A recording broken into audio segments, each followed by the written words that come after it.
2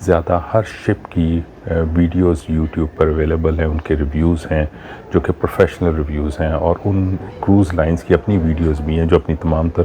facilities اس کے اوپر دکھا رہی ہوتی ہیں۔ تو آپ اس کے اوپر بھی چوز کر سکتے ہیں کہ آپ نے کون سی فیسلٹی لینی ہے اور کیا وہ اس کے لیے ویلیو فار منی ہے جو آپ اس کے اوپر خرچ کر رہے ہیں۔ لیکن آپ بجٹ میں رہتے ہوئے بھی اس کروز کو بک کر سکتے ہیں، اور جس طرح ہم نے آپشن لی کہ 2 بندے اگر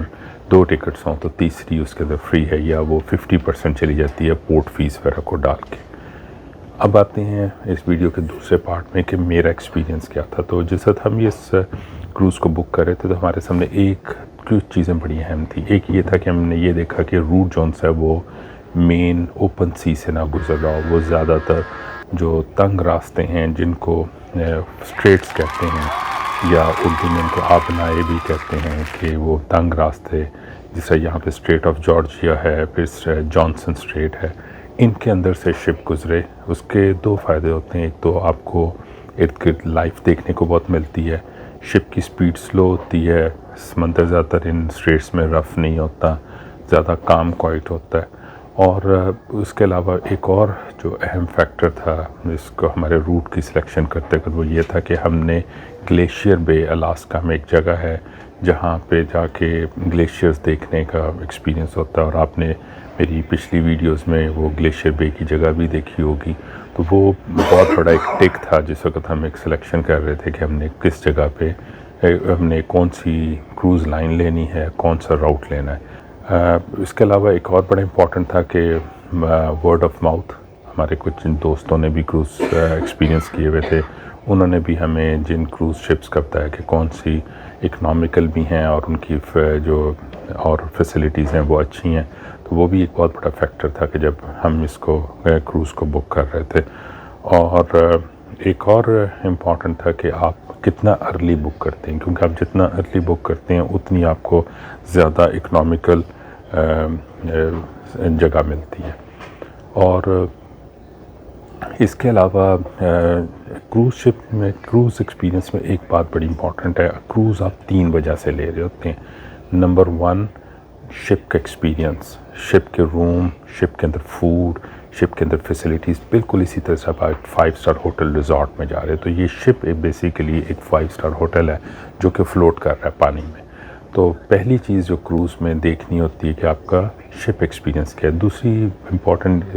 اس میں آپ کو ایکسپیرینس ملتا ہے ڈیسٹینیشن ایکسپیرینس، آپ کن ڈیسٹینیشنز پہ جا رہے ہیں، وہ جگہیں کیا ہیں، ادھر آپ کو کیا دیکھنے کو مل رہا ہے، ان میں آپ کا کتنا انٹرسٹ ہے۔ اور تیسرا، وہاں سے آگے اسکرشنز کے ہیں، وہ جو کروز ہے وہ آپ کو کیا ڈفرینٹ اسکرشنز دے رہا ہے، یعنی کہ آپ کو کن ڈفرینٹ آگے ٹورز پہ لے کے جا رہا ہے،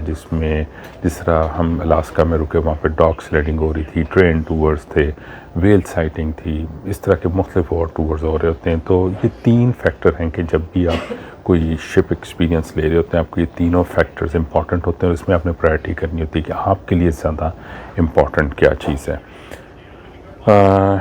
جس وقت ایک ہمارا بہت میرا اچھا ایکسپیرینس رہا، جس ہم شروع میں آئے تو ہمیں پتہ تھا کہ ہمیں شاید حلال فوڈ نہیں ملے گی، تو ہم صرف ویجیٹیبلز اور سی فوڈ کے اوپر ہی ہم نے گزارا کرنا تھا۔ تو شپ کا دوسرا دن تھا، دوسرا یا تیسرا دن تھا، میں شیف کے پاس گیا، اور شیف سے پہلے میں گیا جو گیسٹ ایکسپیرینس یا جو گیسٹ ٹیسٹ تھا، اور میں نے ادھر جا کے سجیشن دی کہ آپ لوگ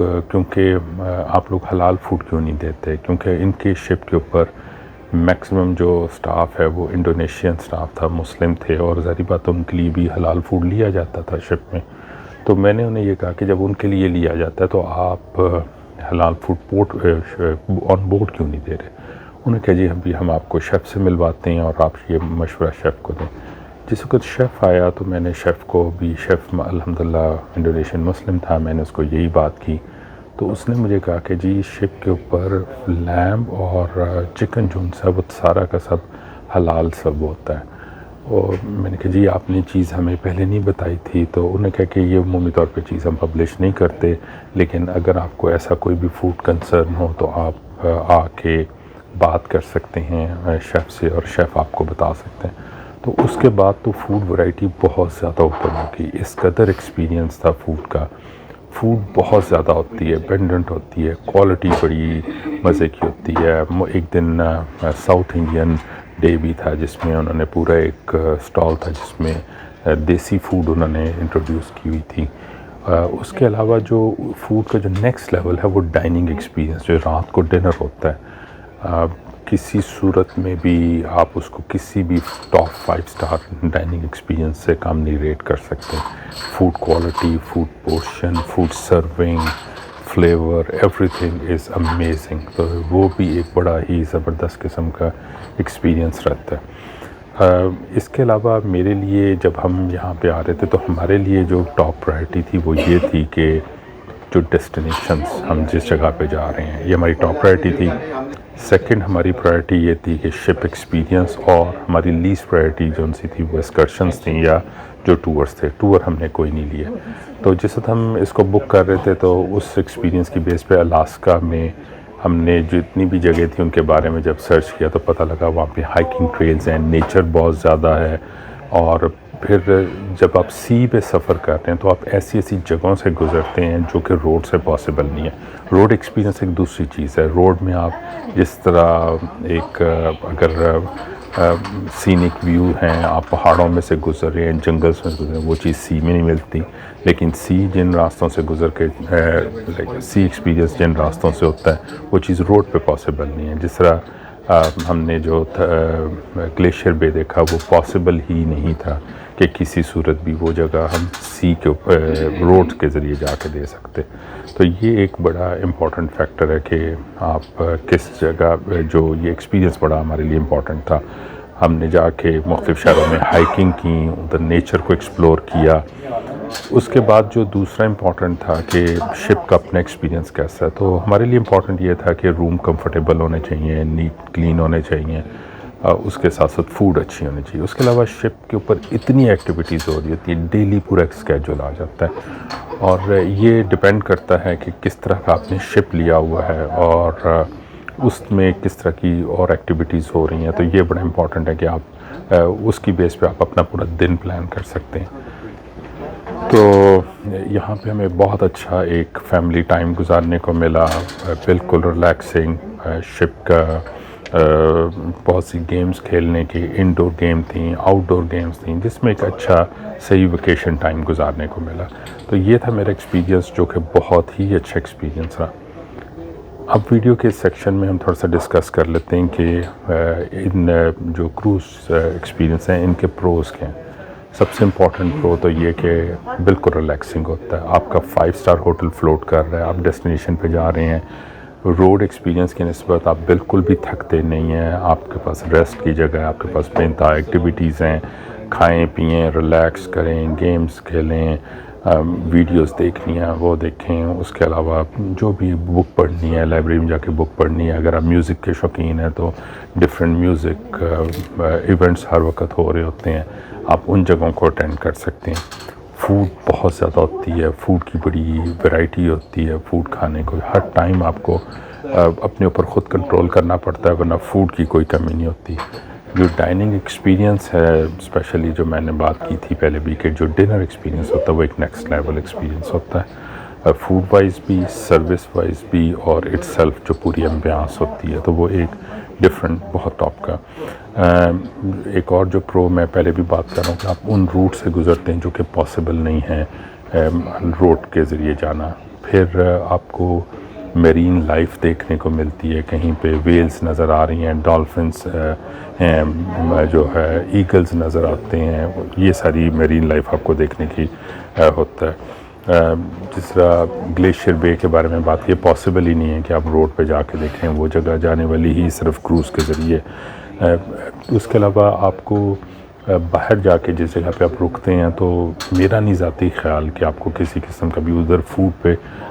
پیسے لگانے کی ضرورت ہے، کیونکہ وہ تمام تر فوڈ آپ کو شپ پہ اویلیبل ہے۔ آپ جگہوں پہ جہاں پہ پورٹ پہ رکتی ہے، آپ اس شہر کو ایکسپلور کریں، وہ گھوم پھر کے آئیں، اور آنے کے بعد آپ پھر دوبارہ جہاز کے اندر آرام سے اپنا کھانا کھا سکتے ہیں۔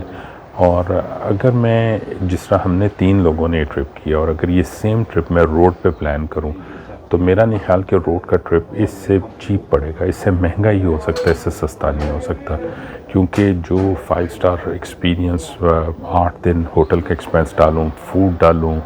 روڈ کے اوپر فیول کا ایکسپینس ڈالوں، اور اس کے علاوہ جو تھکن ہے اس کو تو ایک طرف کر دیا جائے، تو اگر ان چیزوں کو بھی نکال دوں تب بھی یہ کاسٹ وائز مجھے اس سے سستا پڑتا ہے۔ تو یہ تھے اس کے تمام تر پروز۔ اب تھوڑا سا بات کر لیتے ہیں کہ اس کے کونس کیا ہیں، کیا کیا نیگیٹو چیزیں ہیں۔ پہلی تو چیز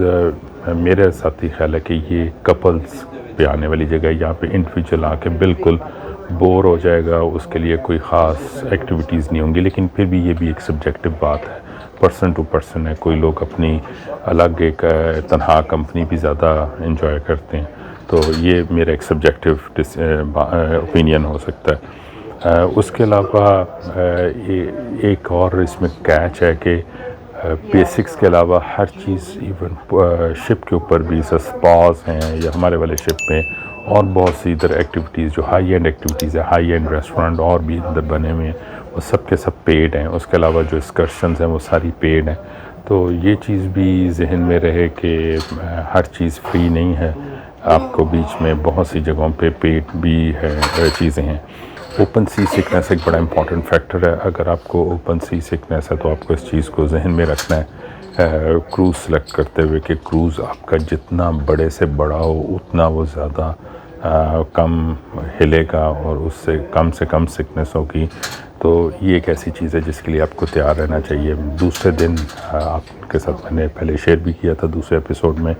مجھے بڑی بری قسم کی سی سکنس ہوئی تھی اور اس کی وجہ سے میرا وہ دن کی تقریباً سارے دن کی کوئی خاص ایکٹیویٹی نہیں ہوئی تھی، تو سی سکنس اس وقت ہوئی، ابھی بھی جس وقت یہ آخری دن بھی آ رہا ہے تو اوپن سی میں کچھ دیر کے لیے چل رہا ہے، تو اوپن سی میں ہوا بھی زیادہ ہوتی ہے، ویوز بھی بڑی اٹھتی ہیں۔ آج تو موسم بالکل کام ہے، لیکن جس دن ہم آ رہے تھے تو دوسرا دن تھا، موسم بھی بڑا رف تھا،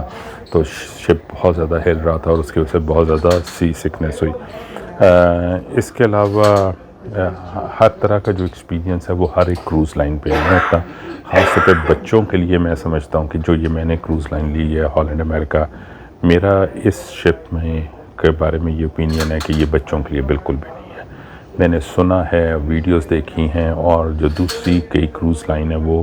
بچوں کے لیے بھی بہت ایکٹیویٹیز دیتی ہیں، جن میں ایک ڈزنی بھی ہے اور اس کے علاوہ نارویجین کروز لائن ہے،